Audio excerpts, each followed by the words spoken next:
السلام علیکم ورحمۃ اللہ وبرکاتہ۔ اسلامک دعا آفیشل کی طرف سے آج ہم آپ کے لیے ایک حدیث نبوی صلی اللہ علیہ وسلم لے کر آئے ہیں۔ بسم اللہ الرحمن الرحیم۔ حضرت معاذ بن جبل رضی اللہ تعالیٰ عنہ فرماتے ہیں کہ رسول اللہ صلی اللہ علیہ وسلم نے ایک دن بہت لمبی نماز پڑھائی۔ پھر جب آپ نماز سے فارغ ہوئے تو ہم نے عرض کیا، اے اللہ کے رسول، آج تو آپ نے نماز بہت لمبی پڑھائی۔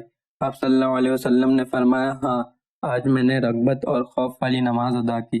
میں نے اللہ تعالیٰ سے اپنی امت کے لیے 3 باتیں طلب کی، جن میں سے اللہ تعالیٰ نے 2 عطا فرما دی اور ایک قبول نہ فرمائی۔ میں نے اللہ تعالیٰ سے یہ طلب کیا تھا کہ میری امت پر اغیار میں سے کوئی دشمن مسلط نہ ہو، تو اللہ تعالیٰ نے مجھے اسے دیا۔ دوسری چیز میں نے اللہ تعالیٰ سے یہ طلب کی تھی کہ میری امت کو غرق کر کے ہلاک نہ کیا جائے، اللہ تعالیٰ نے اسے بھی مجھے دیا۔ تیسری یہ دعا کی تھی کہ میری امت آپس میں جنگ و جدال نہ کرے، تو اللہ تعالیٰ نے میری یہ دعا قبول نہ فرمائی۔ اللہ تعالیٰ ہمیں اس نبی صلی اللہ علیہ وسلم کے فرمان پر عمل کرنے کی توفیق عطا فرمائے۔ جب تک کے لیے اجازت، اللہ حافظ۔